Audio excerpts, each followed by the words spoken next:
Hello, everyone, and welcome to the Create Your Life series, where we help you maximize your potential and results in the area of personal development, entrepreneurship, and travel. And I'm your host, Kevin Y. Brown.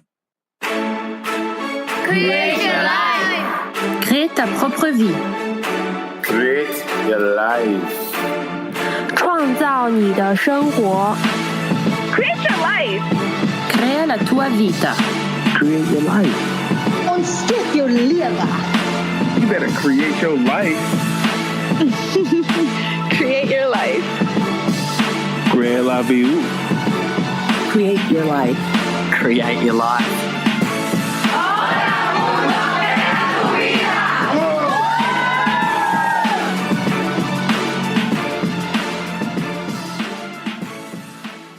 Beautiful people, this is the Create Your Life series. I'm your host, Kevin Y. Brown, and it is an amazing day, a beautiful day for us to be here in the studio together and learn some things about each other. We've got a jam-packed session here for you today. This episode is going to be amazing. But before we even get started, I just want to do a catch-up with you and let you know what's been going on with me over the last week. This past Friday, I had the opportunity to give a presentation to a middle school group of students who were graduating from 8th grade and going ahead and going to high school. It was really, really, really cool. Loved it. The students, they were awesome. One of the young ladies, she cleaned up. I mean, she won about 5 awards. I was like, man, you know what? This is like the Grammy. She's just on a suite for awards. So I thought that was super cool. But, you know, the message that I gave to them was that the tools that you need to create your life, you already have. And they're as simple as 3 things that have helped me to create my life, which are 2 ears, 2 feet, and belief. And you've probably heard me talk about this a bit on the show before, but the 2 ears, which represent listening, and then the 2 feet, which represent taking action, and then the belief, which represents the most important aspect, because without belief, you know what I mean, you won't make it through those hard times, those tough challenges. And in that, I talked about the 2 ears being a part of my life growing up early on, facing adversity and not really knowing how I was going to, you know, make it out of my situation and out of foster care. But I had this idea and these thoughts, these 4 things that I wanted to become, being that I wanted to move far, far away from home, from where I grew up, and be happy every day and live life on my own terms, and that I wanted to be a millionaire, and that I wanted to have my own clothing company, and that I wanted to be a host for MTV and have my own show and advertise my clothes on it. And so these were my dreams, but I didn't know how to get there. And so there was my 9th grade photography teacher, Miss Wilson. At this point, I was in 11th grade when she and I had this discussion.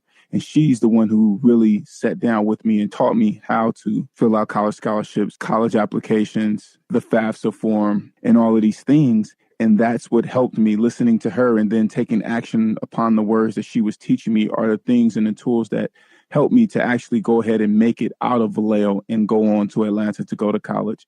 And that skill set also still helps me today in my life, whereas listening and being quiet and taking action when the action is necessary and believing that you can literally do whatever you want to do. And you've heard that time and time again. That's how the show made it to Sirius XM, is because I believed. And that the people who all have worked with me and who still continue to work with me, we all believed in that one vision. And so this is literally the guide. I know it sounds so simple, but it's so true.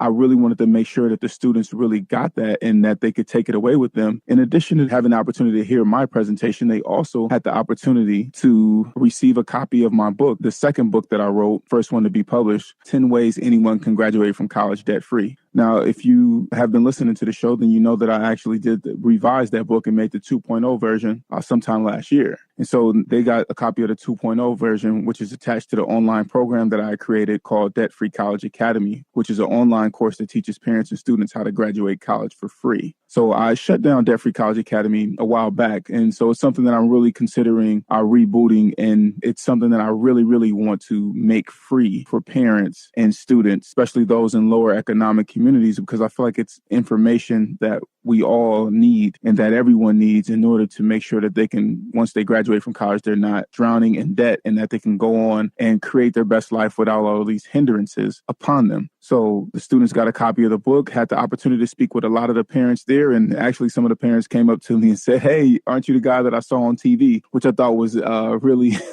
humbling. Being able to engage in that dialogue and have those conversations and just be real enough to reach out and the students could touch me right there on the spot and have those conversations it's an honor, because all the time, whenever you're a speaker, and I just had a conversation with someone who's looking to become a speaker earlier before I hopped on air, it's very important for you to understand that your speeches are not about you, that this radio show is not about me. This is about the community, doing this for others. And so you're always in service. And I think that that's one of the biggest things that you always have to keep in front of mind, because it's so true. It's so necessary. And it really is what separates good speakers from not so good speakers. And with that being said, I also want to talk a little bit about the latest episode that we have released. 10 ways to maximize your conference and networking opportunities. This was an amazing episode for me to record, because I had to use some of the skills in the episode that I discussed in order to decide whether or not I was going to go to the conference that I recently went to down in Charlotte, North Carolina. It's that simple. A lot of times you have opportunities and you might go and take on and want to do things because you think that you might get your big break there, or you might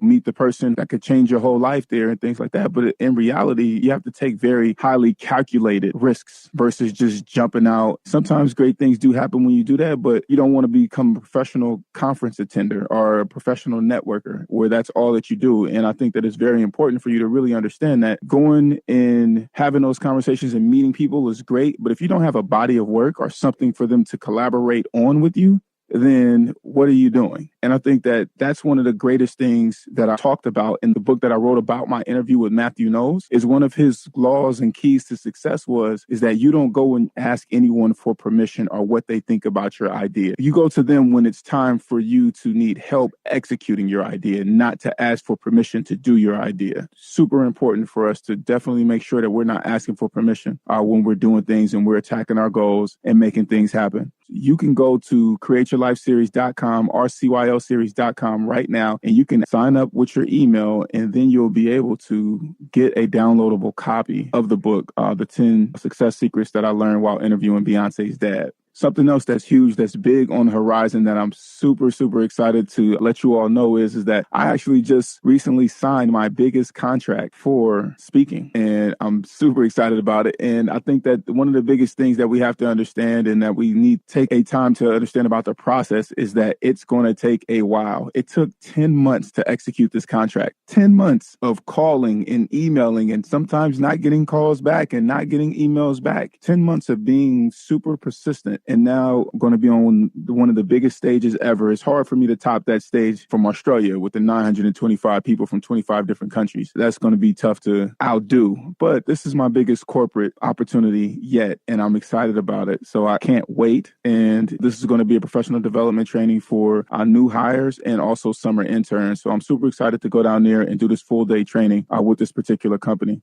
Next, I would like to tell you guys about a new company that I started. And the new company that I started is called Podcast Laundry. And that's because we want to do the dirty work for podcasters. As a lot of people know, podcasters hate the editing aspect of things, hate doing the editing, hate doing the show notes, tagging the files and things like that. And so that's where we come in. I had my experiences with my bouts with it and things like that. And having talked to a lot of other podcasters, I wanted to figure out a way that I could be in service to them and help them to free up their time so that they can do things that are better. So if you are a podcaster, simply go over to podcastlaundry.com and sign up for one of the membership opportunities and send us the files. We'll be more than happy to take on your dirty work for you. I think that's what I'm going to leave you with right now. I'm going to cut to a quick musical break and come back because I have some more things. We had a lot of audience questions to answer, some funny that I'm actually really excited about. So looking forward to being back with you in a couple of minutes. I'm going to hit you with another Afrobeat song. So here we go. This is Sands with Tiggy.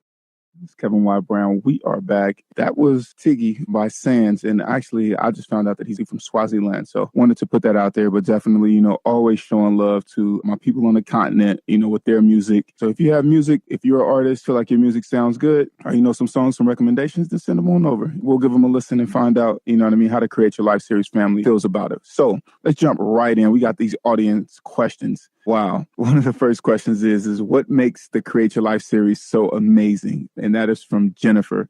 I would have to ask the Create Your Life family what makes the show so amazing. I would say that for me, the reason why I'm excited about the show every single time that we come on air is because I know that we're going to get an authentic interview and have the opportunity to ask people questions that we normally wouldn't be able to or that they normally wouldn't answer. I think you also get a real dose of me. I think that I'm sometimes quite the character. So therefore, that may have some ups to it. I think that also we have fun on the show. Every time somebody leaves off the show, the guests, they usually say, hey, you know what? I had a really nice time. And I ask, would you come back and do it? And they say, yeah. And then we send out an email and say, hey, you know what? Do you know some people who would like to be on the show? And they're, yeah, I do know someone, or I do know 3 people. Here, try these people out. So other than that, I would have to ask those on Facebook Live, Create Your Life family, please let us know why you feel like the show is a great one. Why do you like the show? Another question, what is your favorite color and why? Anybody that knows me knows that my favorite color is gray. Why is my favorite color gray? Because to me, it represents a lot of different things. The fact that it's a non-color, it's the combination of 2. It also represents to me, I think, in the gray area and kind of like outside of the box. And I actually like the way that it looks. It comes in many different shades and great amongst you can put something like yellow against it, putty gray, got smoke gray. It's just so many different shades of gray. I just love it and just had this attraction to it. Plus me being me, rebellious and always going to do what Kevin's going to do. That color represents me. Another question. This is funny. What was the best day of your life and why? Wow. The best day of my life. If you want me to keep it 2,000% solid with you, the best day of my life was when I was about 23 years old, June 17th. I just found out who my biological father was, just found out about his family, and I went to Portland, Oregon to visit them. And while they're visiting them on my last day, my aunt, literally, she had some pictures of my dad. She showed me the pictures of my dad, and that last picture that I saw was a picture where we look exactly alike. For me, that was the best day of my life because I had never in my life seen someone who I looked like. So I have siblings, but we don't look alike. I don't look like my biological mother. And growing up in foster care, you just moved throughout all of these different homes. And I never looked like anyone in those homes because we weren't family, right? And so this was like a confirmation of the fact that, hey, you know what, might be someone's child. Or it was just amazing. I'd always wanted a dad and I'd always wanted to look like someone, be related to someone and actually be able to look like them. And so that was like the best day of my life. So yeah, June 17th that year was an amazing, I hadn't told my aunt that. And Father's Day I rolled around. I actually put up a picture of my dad and said, the most important person that I've never met. And she called me and I told her, thank you so much because you gave me the best day of my life. And she was like, why? And I explained to her and she was like, okay, well, you know what? I was happy to be able to participate and be a part of that. And I was like, yeah, it's all good. Next question. What is something about you that hardly anyone knows? I feel like a lot of my life is super public. So something about me that nobody knows. I actually used to be a mute. And what does that mean? That means that I would only speak to my older sister at times. And this went on until I was probably around like 5 years old. I never really talked. So I would communicate with her, but I primarily just observed what was going on. Like before I was 5, I lived in 9 different places. So it was just literally me just observing everything that was going on. And it was just a lot of everything just being in fast pace and stuff like that. So that's something that not a lot of people know about me. And I'll tell you one other thing that no one really knows about me. I actually used to have a very interesting relationship with food. So if someone set a full plate of food down in front of me, then I would actually eat it up really quickly. Like I'm talking about a full plate of food. As a kid, maybe I could crush it in a minute. And this was kind of due to the fact that you grew up in group homes and things like that. Then it's survival of the fittest. And if you don't eat your food quickly, then somebody else might take it, or the fact that you don't know when your next meal is coming. So I eat my food really quickly and ask for seconds and then kind of try to store it. So my foster mom, she actually used to make me take one bite and I had to sit on my hands for 20 seconds. I had to count to 20 and then I could take another bite. So that's how I learned how to eat like a normal human. So those are 2 facts that nobody knows about me. And I want to send a shout out to a lot of people who are on IG and Facebook Live right now. Shout out to Atia Farouz. Shout out to Adia, J Love, Estelle Lett, Faith Ash. And moving on with the questions. These questions are funny. Who's your favorite superhero and why? My favorite superhero, Create Your Life family, is Michael B. Jordan's Killmonger. And let me explain to you why. I don't think that Killmonger's a villain. I think that he might be an anti-hero. But the reason why I like Killmonger is because, number one, I like the style. Number two, I thought that he was focused and that he had a certain dedication to his goal that a lot of people don't have, because he was willing to do whatever it took in order to get to his goal. And that right there, I can respect. So that's why Michael B. Jordan's Killmonger is my favorite superhero. And I also like Gambit from X-Men, because I thought Remy LeBeau, I thought he had like a really dope swag. So I love that about him. Number six, what are you most excited about for your upcoming trip to Africa? Okay, I see somebody's been listening. Okay, Africa, I'm excited to be outside of my element and to learn. I'm really going to walk in with like my eyes wide open and just listening, using those two ears like we talked about earlier in this episode. Just listening to their stories and understanding culture of people on the continent and being humble. I'm excited to see the person that I'm going to be on the other end of this. And that is really, really has me excited and thirsty for knowledge, most of all, knowledge of life, because I feel like you can learn so much from people and from their ways of being. And I just think that this is going to be an opportunity and an experience that is going to stretch me and turn me into a completely different version of Kevin than I've ever been. So I'm just super excited about it. Wow. Here's another one. Are you going to write another book? Yes, I have every intention on writing another book. I've written down like 8 different titles, 8 different possible books that I can write. And so I'm actually really going to press that, which I did with the 10 success lessons that I learned from Beyonce's dad. You can go to CYLSeries.com and download that just by signing up. So yes, there are more books coming from me, I promise. Next question. What do I usually do after the show? That is a good one.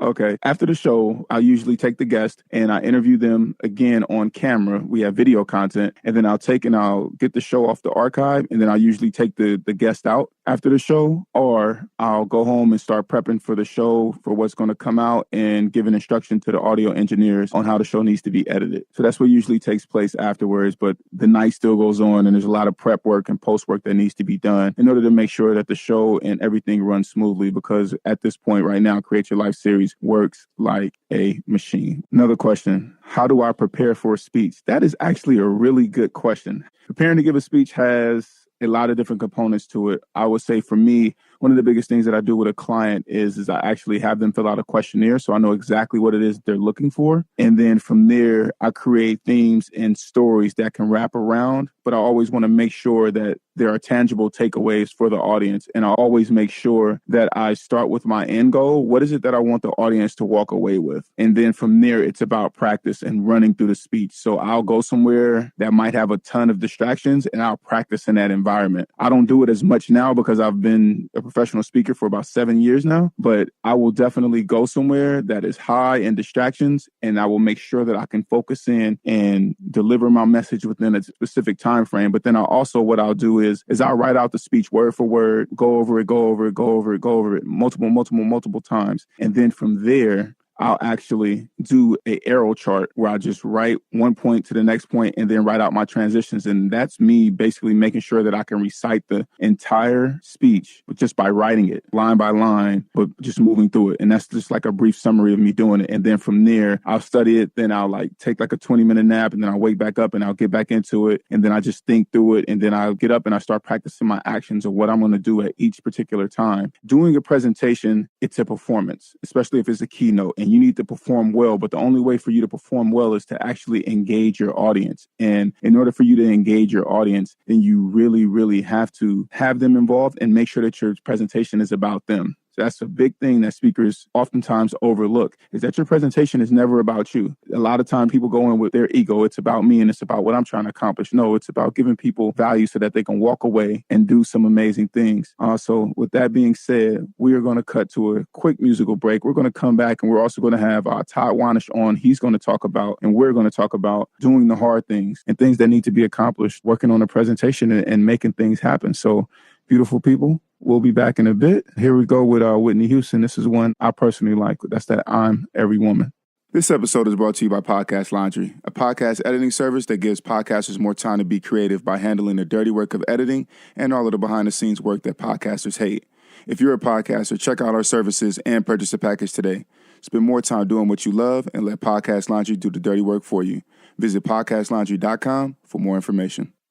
We are back. That was I Am Every Woman by Whitney Houston. And I love that track. It just has great energy. It makes you want to get up and dance right here, right now in the studio. So if you were watching on Facebook Live, then you know that I was actually here dancing. But without further ado, I told you today that we're going to talk about doing the hard things. And so we have a special guest contributor, Todd Wahnish of Clever Error, on the line right now. Todd, are you there? I am, man. Thank you so much for having me on, dude. Nah, absolutely, man. You know, when it comes to doing the hard things and making stuff happen, man, you are one of the go-to people to have on the show. So Todd, man, take us away. Tell us a little bit about why you felt like this was an important subject to talk about today and talk about it. It's really something that came up this week. You know, and as some of the listeners might know, with Clever Arrow, we're working on a new program, a new course. We're teaching people how to launch their businesses and how to take their businesses to that next level and kind of scale up from 0 to 1. And something dawned on me. It really came to me over Father's Day, and as I'm working through this process, and something that my dad once told me, and that is you can't be afraid to do the hard thing.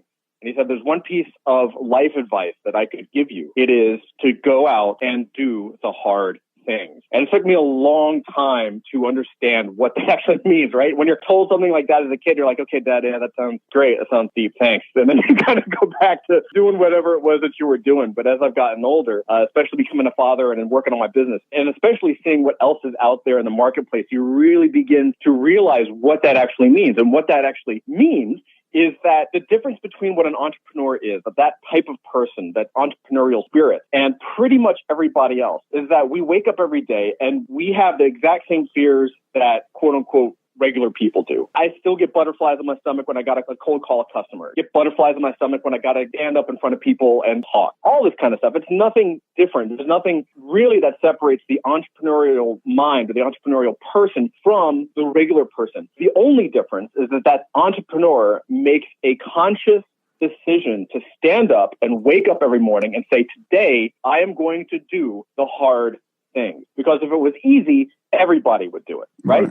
Okay. It's not easy. It's supposed to be a challenge. It's supposed to be hard. That's what overcoming obstacles is. And I see that with the people that I'm working with, the beta groups, the cohort that I have going through my program right now. They're busting through walls and they're having their own emotional journey. We all have these personal and internal barriers that stop us from getting to that next level. And it's only by confronting those hard things and then attacking them head on that we can actually move ourselves to the next level and really create our lives in the way that we want to create them. That make sense? Yeah, it definitely makes sense. I guess for me, what are some of the challenges are doing the hard work for you specifically? What are some of those things that you have to do? Well, a lot of it comes from self-motivation. When you're on your own and when you're a business person, it's a very lonely thing, right? It's a very lonely profession. You know, it's not, you're not working with other people. And if you are, well, it's usually your team. They're the people that look up to you and look to you for guidance. Right. So it's very difficult to make decisions and to go with your gut enough and know enough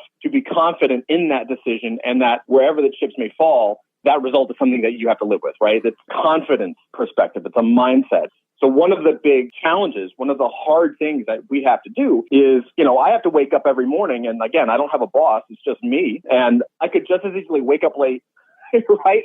No one tells me to set the alarm clock. I don't have to go anywhere. It's very, very easy to treat every day like a weekend.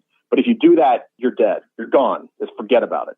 So, and you talk about as a business, you're dead. Absolutely. Yeah. Okay. Yeah. Part of doing that hard thing is waking up and being on the mission and staying on the mission and realizing that this is something that you're driven to do. Very difficult. The hard things wrap both of the actual laborious challenges within a business, the actual things you have to do, and the mindset of the entrepreneur. A lot of the times when we fail as entrepreneurs, if you have a business that fails, I mean, these kind of things can be devastating because this company that you put your lifeblood into, if it doesn't work out, you might need to talk to some people. You might actually need to get help. Like it really, I've seen it firsthand where someone's company skyrocketed, got all the press in the world and looked like it was going to be amazing. And then something happens and the company folds, and it's just emotionally, psychologically devastating to that person, right? Yeah. It's just so much energy and it's such a challenge. And that's part of doing the hard things. You are laying your cards out on the table. It is much easier to talk about something and daydreaming about doing it than actually doing it, and it may or may not actually succeed. Yeah. Speaking of doing the hard things, like you said earlier, you know, entrepreneurship itself is hard. On a daily basis, I'm questioning my sanity. You know, and then you have the burnout, you know, moving through that and pushing through it and saying, hey, you know what? I'm doing this because I love it. And I know that if I was doing anything else, it wouldn't be fulfilling.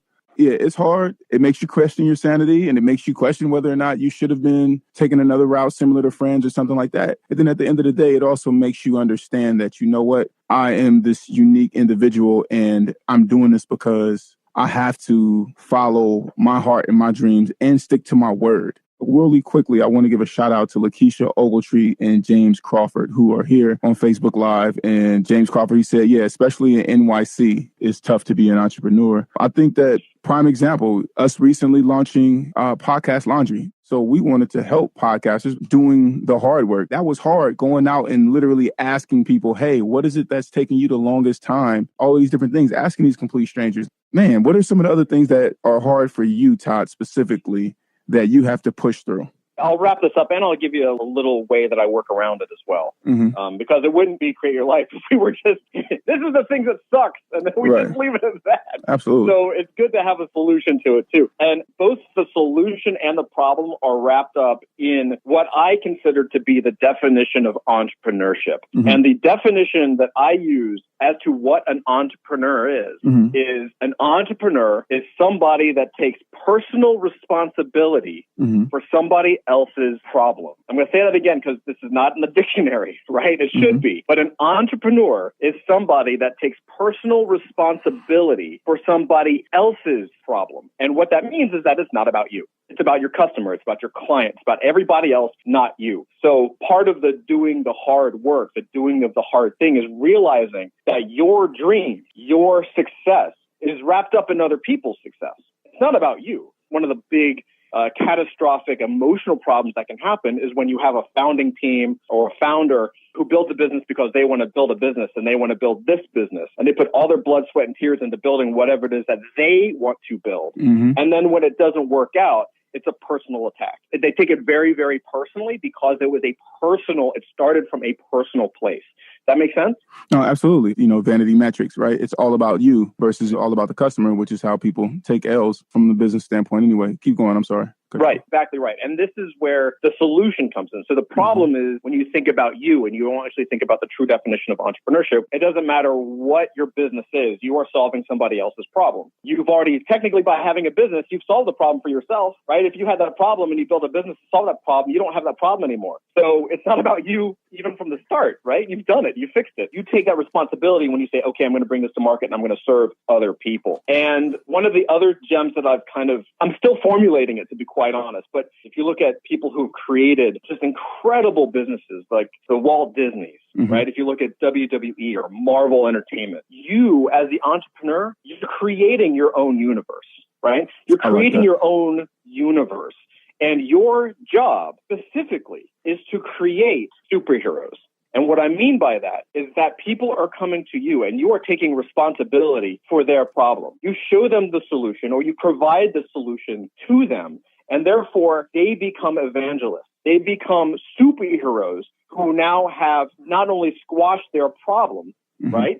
They have then gone out and just said, hey, this person over here can solve that problem as well, right? Hey, he solved it for me. Look at how well I'm doing. And by having your clients or your customers become superheroes, whatever solution it is that you provided to them, that builds your universe. The success of your customers, it's like creating a new Mickey Mouse over here, a new Goofy over here, or a Superman or a Batman. It's not one-to-one. Obviously, we're not dressing them up. It's not like everyone has superpowers. However, if you've ever wondered why companies, if you've ever gone to meetups or you go to tech companies and you see companies giving away stickers or you see them giving away T-shirts or other kinds of swag. Well, what is that? Well, if you think about it, it's almost like that company is giving you a cape. Right.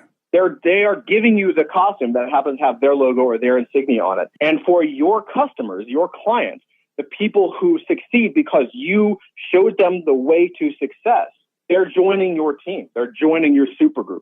And you have, by taking responsibility for their problem, you are helping them take responsibility for other people's problems in their own business. That make sense? Yeah, I like it. It's an empowerment stance. Yeah. I guess for me, my definition of entrepreneur is a little bit different. I like yours. I guess ours can coexist. And what I would say is that entrepreneurship is living for a while like others won't so that you can live like others can't. And you can put whichever time snap that you want on there. You can say, I'll live a couple of years like others won't, so I can live the rest of my life like others can't. I'll live a couple months like others won't, and live 10 years, however you put it. But it's essentially that definition. And I think that really boils down and comes right back into doing the hard work. So is your definition, it sounds like it's more about focusing on living by example? I think what it is it's around the mindset of what it takes to really be an entrepreneur, because you're going to have ups and downs, you're going to have stresses, and you're going to have experiences that can be less than pleasant for an extended period of time. But then you can hit what you could call paradise or hit the sweet spot. And then consistently things are better, right? Think about Jeff Bezos before. There's this picture, this meme of him, in this office working. And he's got Amazon like written with a marker on the wall. I've got that image on my phone. Exactly.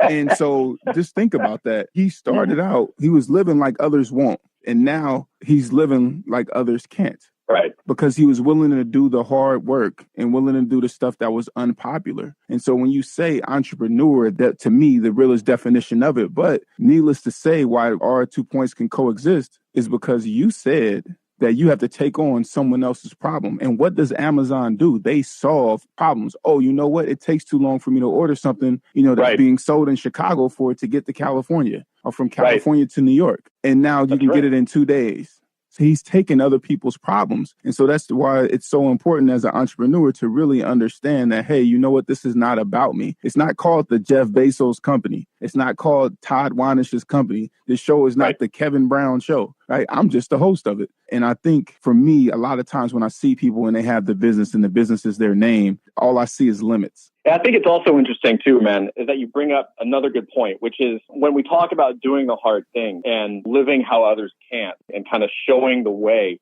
I think an example of that is right here, this show. People have this glossy idea of entrepreneurship. It's so easy to look at Mark Zuckerberg and be like, man, that dude's got it all. So easy to look at the founders of Google or like post-success.